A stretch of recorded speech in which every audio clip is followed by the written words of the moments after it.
Klingenberg, Bavaria, 1975.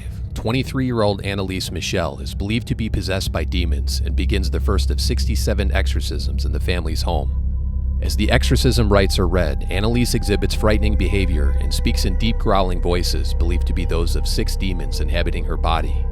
Some of the grueling exorcisms last as long as 4 hours, and the demonic voices are recorded in a series of disturbing audio tapes. Ich verbrech das so, dass ich in dem Wald rein bin. Ich trag dir die Rotznase noch so lang, bis es lebt wird. Die saublöde Weib. Für uns geht's kein Zurück. Sie in alle Ewigkeit.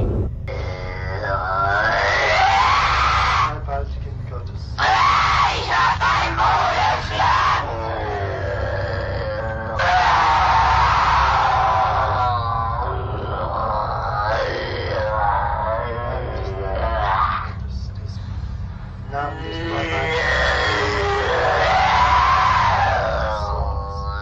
The Exorcism of Anneliese Michel eventually led to criminal prosecution and heated debates between skeptics and believers of the paranormal. Was she really possessed by 6 demons, or was she simply suffering from severe mental illness?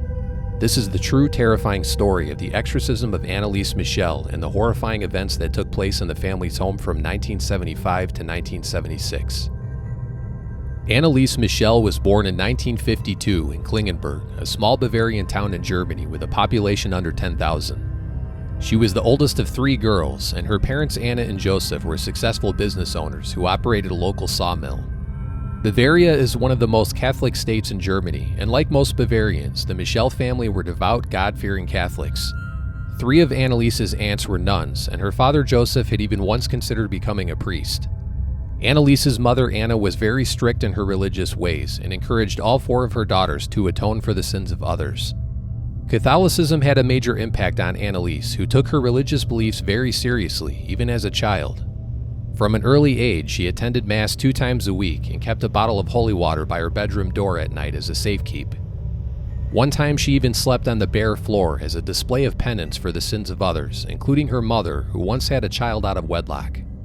The young child, whose name was Martha, passed away from kidney failure at the age of 8 when Anneliese was only 4 years old.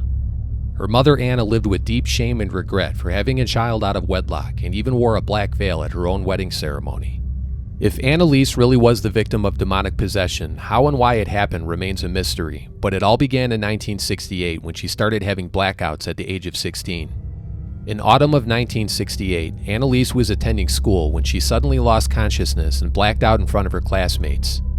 When she awoke from the blackout, she had no recollection of the episode, but a classmate who witnessed the event described her as being in a trance-like state. Anneliese assumed the episode was caused by fatigue, and she didn't tell her family about the incident, but the following night, things would take a turn for the worse. Anneliese was sleeping in her bedroom when she was woken at midnight by severe muscle spasms and abdominal pressure, as if something was pushing down on her body. The abdominal pressure caused uncontrollable urination, and when she tried to scream for help, she was unable to move or make a sound. Anneliese kept the scary event that night a secret, and after months went by without incident, she forgot all about it and moved on. But 1 year later, it happened again, only this time she told her mother. She was referred to a neurologist who conducted a series of tests and examinations, but the doctor found no brain abnormalities. Even though the brain scans were normal, the doctor concluded that Anneliese was experiencing seizures of the nocturnal type and symptoms of grand mal epilepsy. No medication was prescribed at the time because the episodes were spaced apart and fairly infrequent.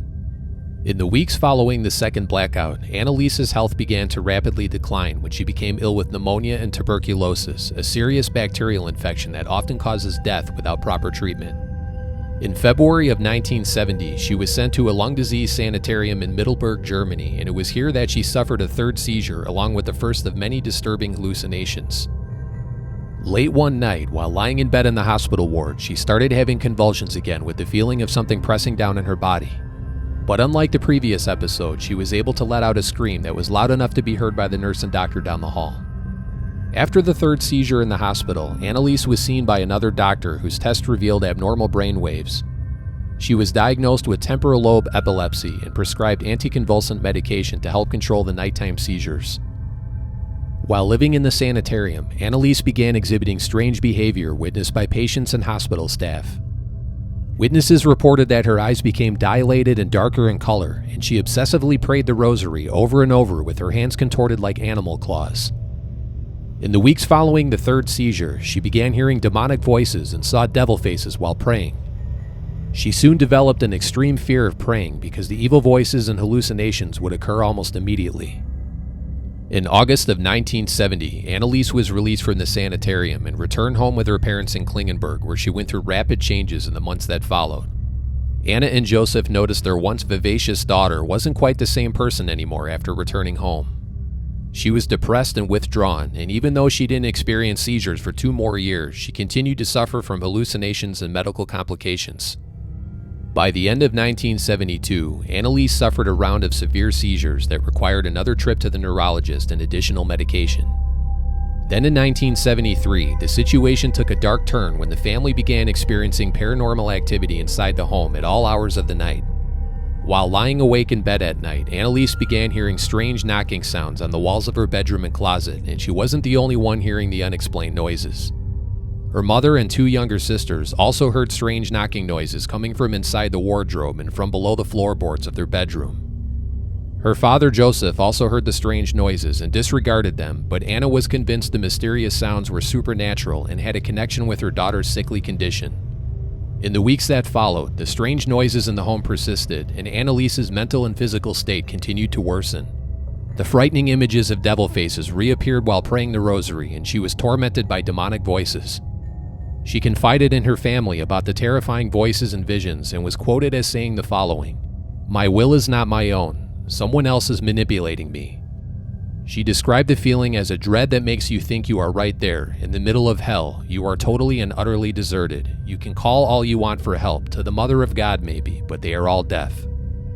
In the summer of 1973, Anneliese's close friend organized a pilgrimage, and the two visited a sacred sanctuary in the small village of San Damiano near Assisi, Italy. The San Damiano church is home to an ancient well and a holy shrine known for its stories of miracles and divine healing powers. Many of the stories revolve around a woman named Rosa Quattrini, who is allegedly spared from death by a miracle and saw holy visions of the Virgin Mary in the sanctuary's garden. The Michel family hoped the pilgrimage would lift Anneliese's spirit and cure her suffering, but what was supposed to be a trip for holy intervention turned into a trip from hell. During the long bus ride to San Damiano, Anneliese's erratic behavior became more disturbing as they approached the sanctuary. She spoke to her friend in a deep male voice and emitted a rancid odor that annoyed everyone on the bus. The disgusting stench permeating from Anneliese's body was described by her friend as the smell of feces and burning flesh. When they arrived at San Damiano, Anneliese refused to enter the shrine or drink from the ancient well, and she said it felt as though the ground beneath her feet was burning like fire. Each time she glanced at religious paintings and sacraments, she was blinded by a white light, and she even tore off her rosary beads in anger. After the failed trip to Italy, Anneliese's friend expressed her concerns to the Michel family about the possibility of demonic possession, and Joseph and Anna reached out to a priest. Father Herman was the first to meet with Anneliese, but didn't see any signs of demonic possession or the need to seek approval for an exorcism. During his 10 visits with Anneliese, Father Herman found her to be friendly and deeply religious, and they even prayed the rosary together without any conflicts.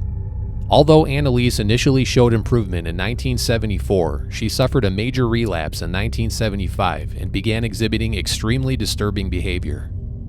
She refused to eat meals and instead ate spiders, flies, and pieces of coal from the fireplace. It was also reported that she crawled under the living room table and remained there for 2 days while barking like a dog. On another occasion, she tore off all of her clothes, urinated on the floor, and then got down on her hands and knees and licked it up. She often complained that her body felt like it was burning up inside, and she walked up and down the stairs bucking like a goat. The family also reported that Anneliese did as many as 600 squats per day until her knees were broken and the ligaments torn open. She even smashed her head through a glass window on purpose and broke her front teeth after chewing a hole through a wall like a wild animal. Anneliese was introduced to Father Alt and Father Renz, who in the fall of 1975 were granted permission from Bishop Joseph Stengel to perform secret exorcisms in the family's home. Even though the frightening exorcisms were supposed to remain a secret, more than half of them were recorded on tape and eventually went public. During the exorcisms, Anneliese spoke in a deep growling voice, and at one point she had to be chained to a table after thrashing and kicking the priest.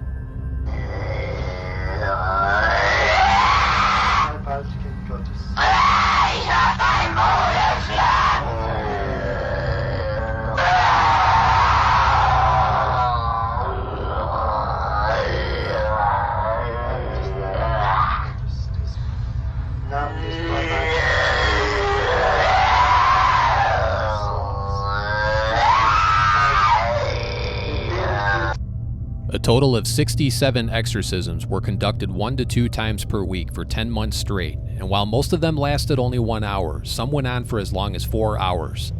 During some of the earlier sessions, Anneliese whimpered and moaned as the rites were read. Other times she screamed and growled in a terrifying voice after being exposed to holy water.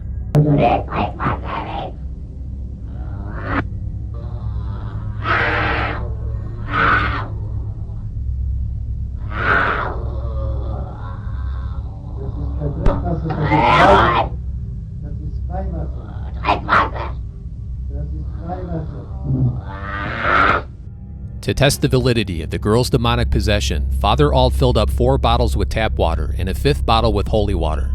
Anneliese did not have a negative reaction to the tap water, but when the holy water was applied, she reacted violently, even though all of the bottles were unmarked and she had no advanced knowledge of the contents. Throughout the grueling exorcisms, Anneliese spoke in various voices believed to be those of at least 6 demons. In the tape recordings, the demons identify themselves as Lucifer, Cain, Judas, Valentin Fleischmann, Nero, and even Adolf Hitler.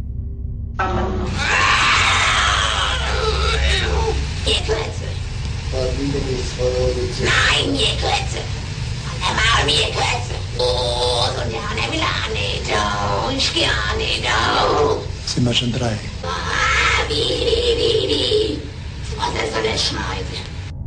Some skeptics doubt the voices on the tapes are those of actual demons speaking and that Anneliese was severely ill and possibly schizophrenic, but others point to the voice of Fleischmann being the most believable out of the 6. Valentin Fleischmann was a disgraced priest in Germany who served in the Diocese of Frankfurt in the late 1500s. Fleischmann was charged with assault and murder and was excommunicated from the Catholic Church. And while it's certainly possible Anneliese knew about Fleischmann before the alleged possession, the family believed it was unlikely. Anneliese's mother Anna was also disturbed by the fact that the alleged voice of Hitler had a distinct Austrian accent that her daughter did not speak. In the final months of the exorcisms, Anneliese was finally sent to the hospital for medical treatment, but then returned home only 1 week later, and the decision would prove to be fatal. She refused to eat and even pressed her lips closed when her family tried to force feed her. She also refused to seek any further medical treatment and even told her sister that she preferred death over being sent to a mental institution. She even claimed to have experienced a vision of the Virgin Mary, who told her she must suffer and die for the sins of others. On Halloween of 1975, Anneliese was believed to be freed of the demons possessing her and began exhibiting normal behavior, but the freedom was short-lived because only 15 minutes later, the evil voices returned. She spent the remaining months of her life screaming in agony while lying in bed for extended periods of time. In the final days of her life, she weighed only 70 pounds, and the once vocal demons were now mostly unresponsive during the last round of exorcisms. On July 1st, 1976, Anneliese Michel passed away in her sleep at the young age of 23 and was found by her mother early in the morning. An autopsy concluded the cause of death was malnutrition and dehydration, which could have been prevented if Anneliese sought medical treatment even 1 week before her death. Interestingly, the autopsy also revealed that her brain showed no signs of abnormalities. In 1976, Anneliese Michel was laid to rest in a small cemetery not far from the family's home in Klingenberg, but 2 years later, her gravesite would become a media sensation all over again. In 1978, a nun claimed she had a vision that Anneliese's body was fully intact after 2 years underground and convinced the family to exhume the grave to prove she was really possessed and died a saint. On February 25, 1978, hundreds of curious townspeople gathered at the gravesite to witness the macabre exhumation of Anneliese Michel. After hours of digging, the coffin was hoisted from the grave and opened by authorities, but the nun's profound vision was proven to be false. The Michel family was strongly discouraged from viewing the body, and the official report to the press stated that the body bore signs of consistent deterioration. On March 30th, 1978, 1 month after the grave was exhumed, Anneliese's parents, along with the 2 priests who conducted the exorcisms, were brought to trial. The court argued that the girl died of starvation and could have been saved if given basic medical treatment, even 1 week before she died. Doctors testified that Anneliese was not possessed by demons and suffered from epilepsy and psychosis stemming from her strict religious upbringing. The defense played the exorcism tapes at trial in an attempt to prove demonic possession, but the court ultimately ruled against them and charged all 4 adults with negligent manslaughter. Anna and Joseph Michel were spared prison time because the court felt the family had suffered enough from the loss of their daughter, but Father Alt and Father Renz were given 6 months behind bars. Neither of the men would serve any time though, because shortly after the trial ended, their punishment was reduced to probation. Even though the disturbing story of Anneliese Michel unfolded over 40 years ago, it came into the public spotlight again in 2013 after a massive fire broke out in Klingenberg. On June 6, 2013, a suspicious fire swept through the family's sawmill and burned the entire building to the ground. Authorities surmised the fire was the result of arson, but some locals believe it was demonic due to the 666 date of the event. What's even stranger is the ghostly image that was photographed on the balcony during the fire. 2 Brände heizen die Spekulationen an, sorgen für Gerüchte, für einen unheimlichen Verdacht. Haben etwa Satanisten die Brände gelegt? Stehen die Feuer auf dem Gelände der Familie Michel mit einer Teufelsaustreibung in Zusammenhang? Der 2. Brand, die ehemalige Schreinerei der Familie, am 6.06.2013. Ein ganz besonderes Datum, über das nicht nur im Internet wild spekuliert wird. 6 und 6, dazu die Quersumme aus 2013, wieder die 6. 666, für Satanisten die Zahl des Teufels. Zufall? Im Internet kursiert mittlerweile dieses Foto. Einige wollen darauf sogar den Geist der toten Anneliese Michel wiedererkennen, auf dem Balkon, mitten im Feuer. The Exorcism of Anneliese Michel is without a doubt one of the most fascinating and controversial cases of demonic possession on record. The case has inspired countless books and the 2005 horror movie The Exorcism of Emily Rose, which covers the events of the court trial. Was Anneliese Michel really possessed by demons, or was she suffering from psychosis and severe delusions? Many people believe it was an extreme case of a mental illness that went undiagnosed. Others point to religious hysteria and even child abuse. In the photos from the exorcisms, black circles can be seen in Anneliese's eye sockets as if she suffered blows to the face. It's unclear if the black eyes were self-inflicted or caused by those who participated in the rituals. Many people believe Anneliese really was possessed, and the audio recordings are proof that demons exist. The family's accounts of paranormal sounds in the home at night also add credibility to the argument of demonic possession. Strange knocking sounds were heard shortly before the exorcisms began and recurred more than once, along with an unexplained rancid odor. Father Alt also claimed he witnessed the same knocking sounds while alone inside the rectory at night after he met Anneliese. But what do you think? Do you believe Anneliese Michel was really possessed by demons, or do you think she was suffering from a mental condition that could have been diagnosed and treated? Leave a comment below and let me know your thoughts. And if you enjoyed this video, don't forget to give it a thumbs up and subscribe to my channel now to see more of my scary videos. And before you go, check out the scary video you see on the screen.